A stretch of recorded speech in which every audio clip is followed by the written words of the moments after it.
Gold trusted gold buyers. మీరు తాకట్టు పెట్టిన బంగారాన్ని విడిపించి ఈ రోజు ఉన్న మార్కెట్ ధరకు కొనబడను. ఇన్ని కళలున్న కరాటే కళ్యాణి గారికి ఇంకొక కళ ఉంది. పేకాట బాగా ఆడతారంట. అంటే మీ అంత మంచిగా ఆడతారంట. మీరు ఎవరు చెప్పారండి? వస్తే డబ్బులను పోగొట్టేసుకున్నాను నేను. అదేం లేదు. మా విజయనగరంలో మాకు చిన్నప్పటి నుంచి విజయనగరం, వైజాగ్ అందరూ కూడా ఆడతారు. మీకు తెలుసు కదా. నేనైతే ఫ్యామిలీలోనే వచ్చింది నాకు నేర్చుకున్నది. నేను ఫ్యామిలీలోనే నాన్నగారు మేము సరదాగా చిన్నప్పుడు ఆడుకున్నది. అలా అలా అలా అలవాటు అయిపోయింది. ఇక్కడికి వచ్చిన తర్వాత ఇండస్ట్రీకి వచ్చిన కొత్తలో మీకు ప్రతి ఆర్టిస్ట్ ఆడేవారు. ఎవరు? పాత కమెడియన్స్, ఓల్డ్ కమెడియన్స్. విన్నారో లేదో తెలుసుకోండి. కాదు, బాగా పోగొట్టుకున్నా. అందరం పోగొట్టుకునే ఉంటారు. ఎవరు ప్యాకెట్లు ఎవరు గెలిచిన ఉంటారు. కానీ ఒక మాట ఏంటంటే, ఈ కళ ఆ కళ అని కాదు. ఒక్కొక్కరికి ఒక నేను చెప్పాను కదా, నాకు ఏ బ్యాడ్ హ్యాబిట్ లేదు. ఇది ఒకటే ఉండింది. అది కూడా చిన్నప్పుడు సరదాగా ఆడుకున్నది. హైదరాబాద్ వచ్చిన తర్వాత అందరు కమెడియన్స్ కూర్చొని కొన్ని రోజులు బ్యాన్ పెట్టేశారు. తర్వాత కొంత ప్రొడ్యూసర్స్ అందరూ కలిసి వీళ్ళు పిలుస్తుంటే రావట్లేదు, ఒక్క నిమిషం ఈ ఆట ఏకి వస్తామని అంటున్నారని షార్ట్ రెడీ అంటే ప్యాకెట్లో ఆపేశారు. సెట్లో ప్రతి ఒక్కళ్ళు ఆడుకున్న వాళ్ళే. ఇప్పుడు మీరు ఎవరైతే కేసు గురించి మాట్లాడారో ఫస్ట్ డైలాగ్ ఫస్ట్ క్వశ్చన్ లో వాళ్ళు మేమందరం కలిసి కూర్చొని ఉన్నప్పుడు అప్పట్లో అందరూ కలిసి ఆడేటప్పుడు కమెడియన్స్ తో పాటు ఆ మేడం గారు ఉండుంటారు. ఆ మేడం గారు కూడా ఉన్నారు కొన్నిసార్లు. సో విషయం ఏంటంటే ఆ విషయమే ఆవిడ మాట్లాడింది. నువ్వు అక్కడ ఎవరన్నా నిరికించాలని పిలిపించారు. ఏదో జరిగింది అప్పట్లో 15లో. అది ఏదో జరిగిపోయింది. అది కావాలని చేశారు. సరే నేను వెళ్ళలేదు అని కాదు, నేను వెళ్ళాను. ఆ టైంలో అక్కడ ఉన్నాను. బట్ నేను ఆడలేదు. బట్ అది ఉన్నప్పుడు మనం చెట్టు కింద కూర్చొని పాలు తాగను అన్న నమ్మరు. అలాగా సేమ్ అలాగే జరిగింది. నేను యాక్సెప్ట్ చేశాను. అది అయిపోయింది. నేనేం లేను అని అబద్ధాలు చెప్పలేదు. ఆమె చెప్పినట్టు నేను ఇక్కడ లేనని నేను ఒప్పుకున్నాను. అప్పుడు కూడా ఇప్పుడు అదే మాట, అప్పుడు ఇదే మాట. సో నేను వెళ్ళాను. అది చిన్న కేసు. సో అది తర్వాత కొన్ని రోజుల తర్వాత అది ఫైట్ చేసి మొత్తం కదా కేసు లేదు. కానీ ఆవిడ నన్ను అప్పుడు బాగా ఎద్దవే చేసింది. సో దాన్ని అని వాళ్ళకి అన్నదానివి ఈ విషయంలో ఏంటి అని నేను వీడియో పెట్టా. మీకు అది మాట్లాడడం అవసరం లేదనుకుని వదిలేసి చెప్పలే ఫస్ట్. ఇప్పుడు దానికి లింకప్ చేశారు కాబట్టి చెప్తున్నా. సో అది నా గురించి మాట్లాడిన విషయం ఉంది కదమ్మా. ఆ రోజు ఆ విషయం గురించి నువ్వు మాట్లాడినావు కదా, మరి నువ్వు ఇంతకన్నా పెద్దది చేసావు కదా, అదే పెద్ద విషయం అయినప్పుడు ఇది ఇంకా పెద్ద విషయం కదా అని నేను ఒక వీడియో రిలీజ్ చేశాను. సో అది అక్కడ నుంచి పెద్దదై.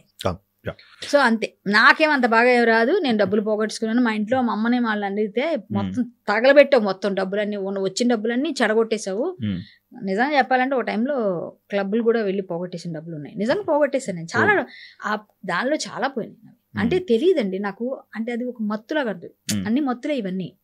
సో అప్పుడు అంత నాలెడ్జ్ లేదు. వయసు చిన్నవాళ్ళు కొంచెం స్ట్రెస్ అని కాదు కానీ కొంచెం ఏంటంటే కొంచెం నాకు కొన్ని ఎప్పుడు నేను ఇదేనంటే నా కొన్ని విషయాల్లో పర్సనల్ విషయాల్లో మ్యారేజ్ కొంచెం డిస్టర్బెన్స్ అయినప్పుడు బాగా నేను ఇటు వెళ్ళిపోయా.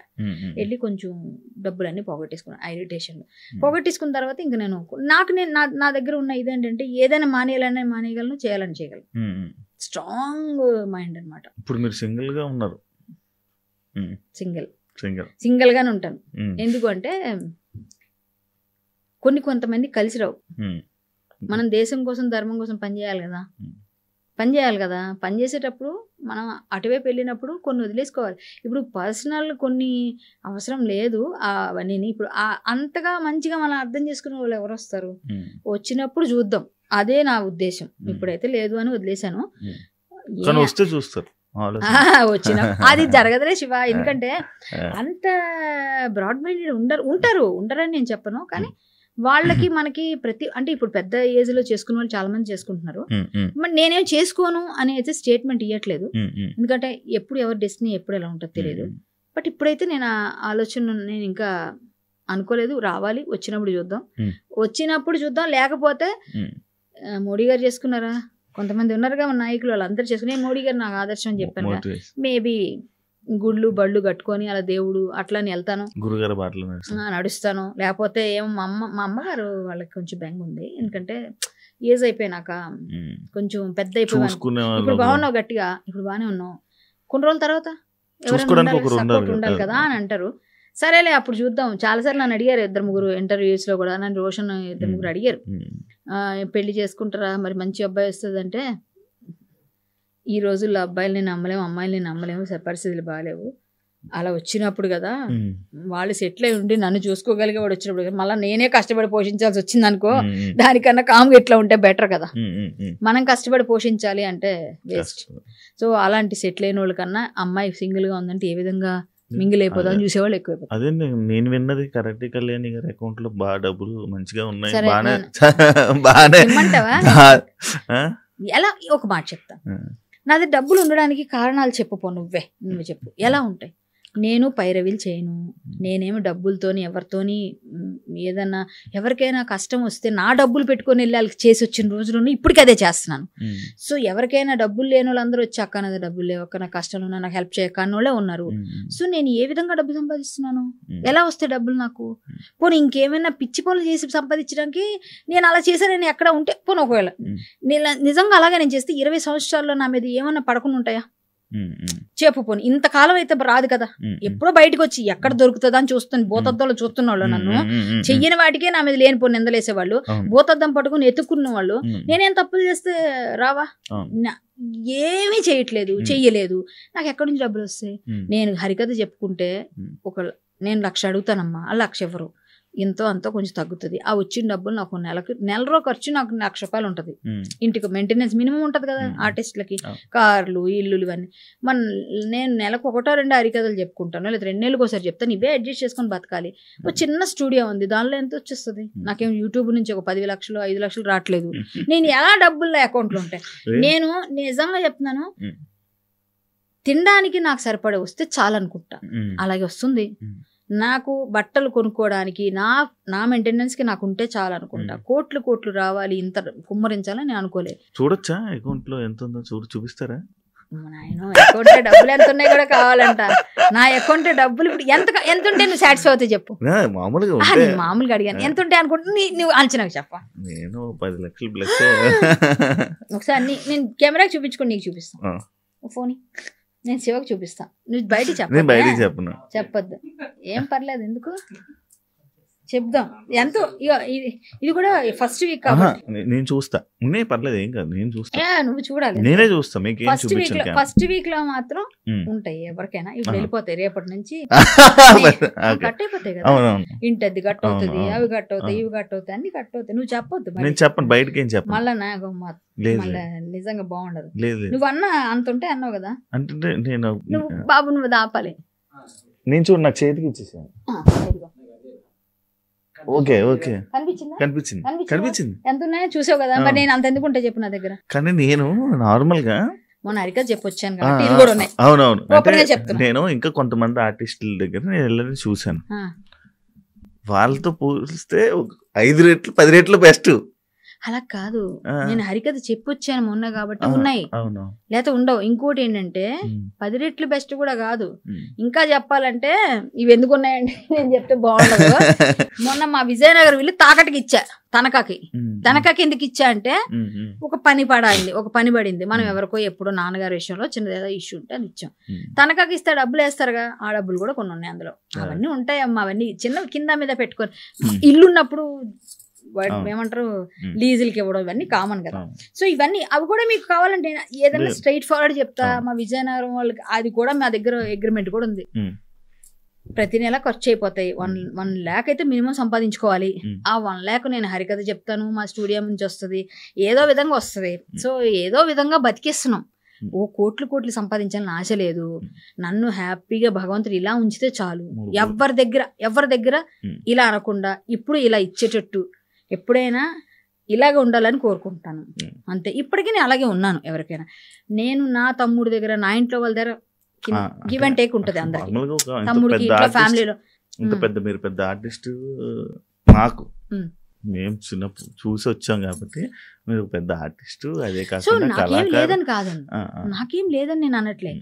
నేను మా ఊర్లోను నాకు ఒక ఇల్లులో 2-3 ఇల్లు అలా ఉన్నాయి చాలు. నాకు ల్యాండ్ల మీద ఇన్వెస్ట్ చేశారు బాగా. ల్యాండ్లు అన్ని లేవు, ఒకటే ల్యాండ్. అంటే ఒక ల్యాండ్, ఇప్పుడు ఆ ల్యాండ్ ఉంటే చాలా ఎక్కువ అమౌంట్ నా దగ్గర ఉండేది. నువ్వు అన్నట్టు 4 ఎకరాలు ఈ మెదక్ దగ్గరలో నేను అప్పుడు 2.5 లక్షలకి ఎకరం కొన్నాను.